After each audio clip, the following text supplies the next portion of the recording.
અમદાવાદમાં જૂની સોસાયટીઓના રીડેવલપમેન્ટના કામમાં ફરીથી તેજી આવી છે। રાજ્યમાં જંત્રીના નવા દર લાગુ થયા ત્યાર પછી થોડા સમય માટે રીડેવલપમેન્ટ કામકાજ અટકી ગયું હતું, પરંતુ હવે છેલ્લા 4 મહિનામાં જૂની સોસાયટીને નવેસરથી ડેવલપ કરવા માટે કુલ 25 ડીલ થઈ છે। આ દરમિયાન ઘણી સોસાયટીઓ એવી છે જેમાં તમામ મેમ્બર્સ રીડેવલપમેન્ટ માટે તૈયાર નથી થયા, જેના કારણે મામલો કોર્ટમાં ગયો છે।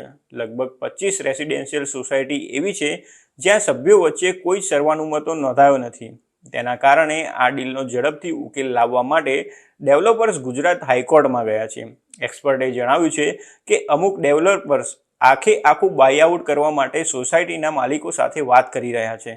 અમદાવાદમાં હેલ્મેટ સર્કલ પાસે 4600 ચોરસ યાર્ડમાં આવેલા 10 બંગલોની સોસાયટીને રીડેવલપ કરવામાં આવશે।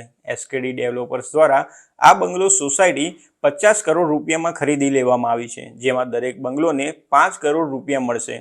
એસકેડી ડેવલપર્સના ડિરેક્ટર કેડી દેસાઈએ આ ડીલ થઈ હોવાની વાતને સમર્થન આપ્યું છે, પરંતુ તેમણે તેની સાઇઝ વિશે કંઈ જણાવ્યું નથી। તેમણે કહ્યું છે કે અમે અહીં 4 BHKના 48 યુનિટ બનાવવાની યોજના ધરાવીએ છીએ, કારણ કે હાલમાં આ એરિયામાં પ્રીમિયમ કેટેગરીના મકાનોની ડિમાન્ડ ઘણી વધી છે।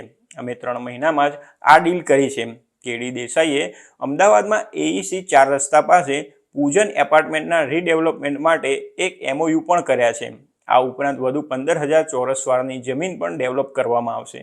આ જગ્યા પર હાલમાં રેસિડેન્શિયલ અને કોમર્શિયલ બંને સ્પેસ હાજર છે। ક્રેડાઈ અમદાવાદના પ્રેસિડેન્ટ ધ્રુવ પટેલે જણાવ્યું છે કે અમદાવાદમાં સોસાયટીઓના રીડેવલપમેન્ટની પુષ્કળ સંભાવનાઓ રહેલી છે। છેલ્લા 3 મહિનામાં ઇન્ક્વાયરી અને ડીલની સંખ્યામાં મોટો વધારો થયો છે।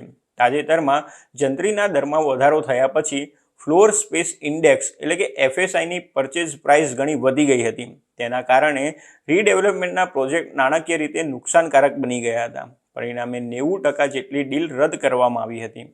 જ્યારે ક્રેડાઈ અમદાવાદના વાઇસ પ્રેસિડેન્ટ વિરલ શાહે જણાવ્યું હતું કે ચાલુ વર્ષમાં ગુજરાત હાઉસિંગ બોર્ડના લગભગ 10 રીડેવલપમેન્ટ સોદા થયા છે।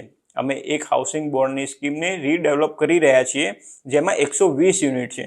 રીડેવલપમેન્ટ પછી તેમાં 320 યુનિટ થઈ જશે। Urban redevelopment housing society welfare એસોસિએશનના પ્રેસિડેન્ટ જીતેન્દ્ર શાહે જણાવ્યું છે કે જંત્રીના નવા દર આવ્યા પછી ઘણી ડીલ અટકી ગઈ હતી, પરંતુ ગયા વર્ષમાં અમદાવાદમાં રીડેવલપમેન્ટની લગભગ 60 ડીલ થઈ હતી। ચાલુ વર્ષમાં અત્યાર સુધીમાં 50 સોદા થયા છે, જેમાં રિવાઇઝ્ડ ઓફર કરવામાં આવી છે। તેમણે ઉમેર્યું હતું કે અમદાવાદમાં ઓછામાં ઓછી 500 સોસાયટીઓ રીડેવલપમેન્ટ માટે વાતચીત કરી રહી છે।